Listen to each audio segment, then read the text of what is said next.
kehormatan.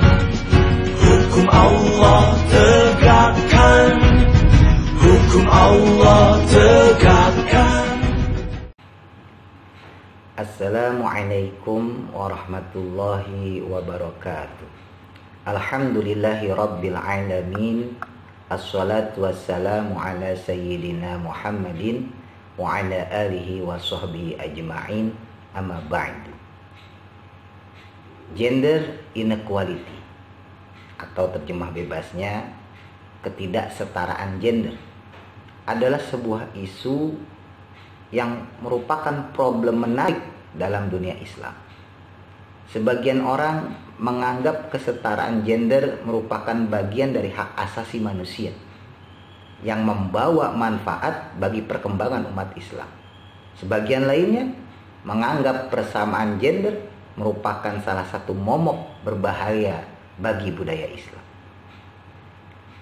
Kata gender dan seks berasal dari bahasa Inggris yang jika diartikan sama-sama memiliki arti jenis kelamin.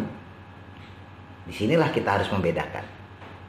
Walaupun memiliki arti yang sama jenis kelamin, namun secara istilah gender dengan seks berbeda.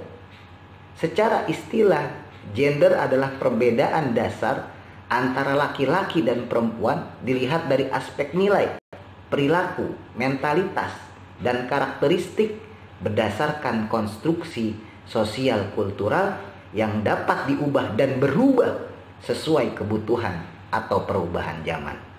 Sedangkan seks secara istilah lebih condong kepada aspek biologi seseorang, seperti perbedaan komposisi kimia dan hormon dalam tubuh, anatomi fisik, reproduksi, dan karakteristik lainnya.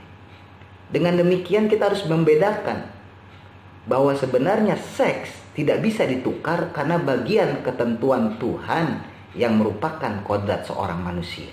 Sedangkan gender justru sebaliknya. Nah, misi Islam itu rahmatan lil alamin, di mana dalam penerapan syariah dan muamalah tidak ada perbedaan antara kaum laki-laki dengan perempuan. Al-Quran maupun sunnah Nabi yang merupakan sumber utama ajaran Islam terkandung nilai universal yang menjadi petunjuk bagi kehidupan manusia dulu, kini, dan akan datang. Nilai-nilai tersebut antara lain nilai kemanusiaan, keadilan, kemerdekaan, termasuk kesetaraan, dan sebagainya, tanpa membedakan kaum laki-laki maupun perempuan. Hal ini tegas Allah nyatakan dengan berbagai firman-Nya, antara lain pada Quran surat Al-Hujurat, surat ke-49 ayat ke-13. Tegas Allah nyatakan, ya ayuhan nas, wahai manusia, inna khalaqnakum, sesungguhnya kami, kata Allah, menciptakan kalian min dzakarin wa untha, dari seorang laki-laki dan seorang perempuan. Waj'alnakum syu'uban wa qabaila, dan kemudian menjadikan kamu berbangsa-bangsa dan bersuku-suku. Tujuannya apa? Lita'arafu, supaya kalian saling kenal mengenal. Dan luar biasanya Allah cantumkan, inna akramakum indallahi atqakum, sesungguhnya orang yang paling mulia di antara kamu di sisi Allah ialah orang yang paling bertakwa. Innallaha alimun khabir, sesungguhnya Allah maha mengetahui lagi maha mengenal. Konsep ini kemudian diperkuat dengan berbagai hadis Nabi. Salah satunya sabda Nabi besar Muhammad SAW yang diriwayatkan dari sahabat Abu Hurairah radhiyallahu anhu. Innallaha la yanzuru ila suwarikum wa amwalikum, sesungguhnya Allah, kata Nabi, tidak melihat bentuk tubuhmu dan juga hartamu, walakin yanzuru ila qulubikum wa a'malikum, namun sebaliknya Dia, kata Nabi, melihat hatimu dan perbuatan. Bergulirnya isu kesetaraan gender tidak terlepas dari perubahan atau pandangan intern umat Islam sendiri. Dalam merespon isu ini, umat Islam setidaknya terbagi menjadi 3 kelompok. Para ahli, para tokoh menamakan kelompok yang pertama disebut dengan kelompok fundamentalis. Kelompok ini terang-terangan menolak masuknya wacana kesetaraan gender ke dalam dunia Islam. Argumen penolakan mereka biasanya didasarkan pada dalih bahwa Islam adalah agama yang komprehensif dan final, sehingga tidak lagi memerlukan suplemen ajaran dari luar.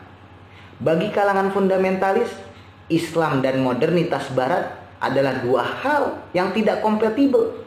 Segala wacana yang lahir dari rahim modernitas Barat, seperti halnya wacana civic value, demokrasi, sekularisme, hak asasi manusia, pluralisme, dan kesetaraan gender, merupakan perwujudan antitesis ajaran Islam. Cara pandang eksklusif rigid yang menjadi ciri karakter berpikir kalangan fundamentalis melahirkan satu anggapan bahwa hubungan laki-laki dan perempuan di masyarakat telah sesuai dengan norma Islam, sehingga tidak perlu lagi dilakukan pembenahan. Kaum fundamentalis berada pada bagian terdepan dalam mempertahankan status quo laki-laki sebagai kelompok sosial teratas dalam masyarakat. Ada semacam kegalatan berpikir yang dialami kalangan fundamentalis, kalau kita cermati, dalam menyikapi masuknya wacana gender dalam Islam. Di satu sisi ada kemungkinan mereka adalah kelompok yang diuntungkan oleh sistem patriarkis, sehingga ada semacam kekhawatiran kalau keistimewaannya itu akan hilang. Di sisi lain, nampak sekali kesan bahwa mereka sesungguhnya mengalami kerancuan dalam memaknai esensi kesetaraan gender. Sikap antipati terhadap Barat secara ideologis ini telah mengaburkan semangat akademis, sehingga yang muncul kemudian adalah klaim-klaim sepihak yang tidak berdasar.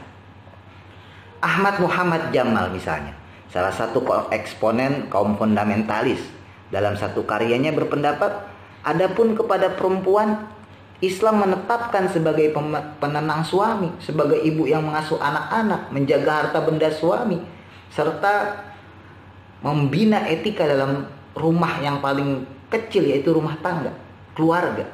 Hal ini bukanlah pekerjaan yang hina, kata Muhammad Jamal, melainkan sebuah tugas mulia dan berat. Satu hal yang paling berbahaya, kata dia, dalam era modern ini, manakala penerapan perempuan berpaling dari anak, dan kemudian apa yang terjadi? Dia sibuk bersama kaum laki-laki di pasar, di pabrik, dan tempat umum lainnya. Dari pernyataan di atas nampak jelas bagaimana kalangan fundamentalis melakukan domestifikasi terhadap perempuan. Anggapan bahwa perempuan adalah makhluk domestik yang keberadaannya di ranah publik diharamkan adalah khas kalangan fundamentalis. Kelompok yang kedua, para ahli, para akademis menyebutkan mereka ini termasuk kelompok liberalis. Kelompok liberalis mengadopsi wacana kesetaraan gender dalam dunia Islam dengan total, tanpa melakukan koreksi ataupun kritik terhadap konsep gender tersebut. Kelompok ini lekat dengan identitas sebagai Islam liberal. Kalangan liberal beranggapan bahwa kemajuan dunia Barat dalam bidang ekonomi, politik, sosial merupakan capaian dari proyek modernisme. Dunia Islam seharusnya mengikuti jejak langkah Barat dengan mengimpor gagasan modernitas Barat ke dunia Islam, termasuk salah satunya wacana kesetaraan gender. Jika kita cermati, adopsi gagasan Barat ke dunia Islam itu bukanlah hal yang mudah dan juga bukan yang sederhana, mengingat Islam dan Barat adalah dua kutub kebudayaan yang sama sekali berbeda. Ada sekat-sekat ideologi, ada budaya, bahkan agama yang menjadi garis pembeda antara Barat dan Islam, sehingga agenda mengkampanyekan gagasan Barat ke dunia Islam bukannya tanpa persoalan. Gagasan-gagasan Barat seperti HAM, demokrasi liberal maupun gender lahir dari rahim sosio-antropologis Barat yang bercorak sekularistik. Konsekuensi logisnya, banyak gagasan-gagasan Barat yang tidak sesuai dengan praktek-praktek sosial keislaman yang berkembang di dunia muslim. Pada titik singgung yang demikian ini, kaum liberal mengambil jalan yang cukup berani, yakni menganulir praktek-praktek sosial Islam yang tidak sesuai dengan prinsip-prinsip modernitas Barat. Abdullah Ahmed An-Naim, intelektual muslim asal Sudan yang besar di Amerika Serikat, pernah memberikan tawaran menarik terkait hal ini. Kala itu ia berbicara dalam konteks hak asasi manusia, khususnya dalam hukuman dera fisik. Menurutnya dunia Islam harus berani menghapus model hukuman fisik lantaran hal tersebut tidak sesuai dengan prinsip HAM. Demi mendukung gagasannya, ia bahkan memperkenalkan satu metode yang terbilang asing dalam khasanah akademik Islam, yaitu nasakh mansuh terbalik. Jika sebelumnya konsep nasakh mansuh yang lazim dikenal dalam tradisi hukum Islam adalah menghapus keberlakuan ayat-ayat Makkiyah oleh ayat-ayat Madaniyah, maka An-Naim justru menawarkan sebaliknya. Konsep nasakh mansuh An-Naim adalah menghapus ayat-ayat Madaniyah yang dalam pandangannya cenderung eksklusif dan memberlakukan kembali ayat-ayat Makkiyah yang dinilainya lebih bercorak egaliter. Kelompok yang ketiga menurut para akademis adalah kelompok progresif. Kelompok ketiga ini adalah kelompok yang berupaya melihat wacana kesetaraan gender secara lebih objektif, tidak rigid seperti fundamentalis, namun juga tidak permisif layaknya kaum liberal. Artinya kelompok ini memiliki sensitivitas yang tinggi terhadap persoalan hak-hak perempuan, namun tidak mau terburu-buru untuk mengadopsi keseluruhan konsepsi gender barat tanpa melakukan koreksi dan kritik terlebih dahulu. Dalam banyak hal, kemunculan kelompok progresif merupakan lanjutan dari kelompok liberal. Jika agenda kaum liberal hanya berhenti pada tataran pembongkaran konsep dan pembedahan gagasan, maka kaum progresif melanjutkannya pada fase praktis.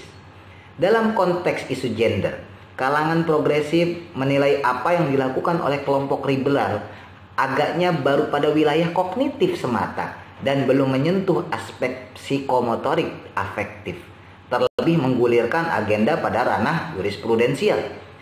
Kaum progresif menilai hal tersebut justru sebagai ketiadaan progres bagi gerakan perempuan. Agenda kesetaraan gender yang diperjuangkan kaum progresif tidak semata bertujuan untuk membumikan wacana gender di dunia Islam atau sekedar merubah cara pandang masyarakat muslim terhadap perempuan. Lebih dari itu, kelompok progresif mengagendakan sebuah kondisi di mana laki-laki dan perempuan memiliki hak yang sejajar dan dijamin oleh kepastian hukum tetap. Artinya, distribusi hak yang merata antara laki-laki dan perempuan tersebut diatur dalam undang-undang yang berlaku dan mengikat. Melampaui nalar kaum liberal, kelompok progresif cenderung lebih selektif dalam mengadopsi isu gender yang berkembang di barat. Hal ini didasarkan pada praanggapan bahwa konteks sosio-kultural dunia Islam dan Barat memiliki perbedaan yang tidak bisa diabaikan.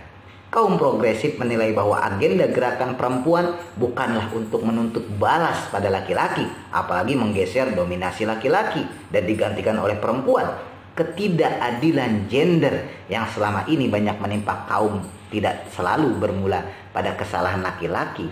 Sistem sosial dan budaya yang berkembang lebih sering menjadi faktor utama di balik ketidakadilan gender. Demikian ketiga sikap umat Islam terhadap kesetaraan gender. Hendaknya kita dapat menyadari bahwa kesetaraan gender antara laki-laki dan perempuan adalah sebuah keniscayaan. Hanya saja kesetaraan gender dalam Islam tidak seperti asumsi kaum orientalis liberal yang sering mendiskreditkan umat Islam. Sebab itu, untuk mencapai kesetaraan gender yang ideal sesuai tuntunan Islam, haruslah ada ikhtiar yang lebih untuk meraih keseimbangan yang lebih otentik antara kewajiban dan hak di dalam hidup kaum perempuan dengan pemberdayaan yang dilakukan oleh kaum perempuan sendiri bersama dengan kaum laki-laki, dan tentunya mengedepankan aspek Al-Quran dan Sunnah sebagai pertimbangan agar tidak keluar dari konsep syariah. Wallahu a'lam. Wallahu muwaffiq ila aqwamit thoriq. Assalamualaikum warahmatullahi wabarakatuh.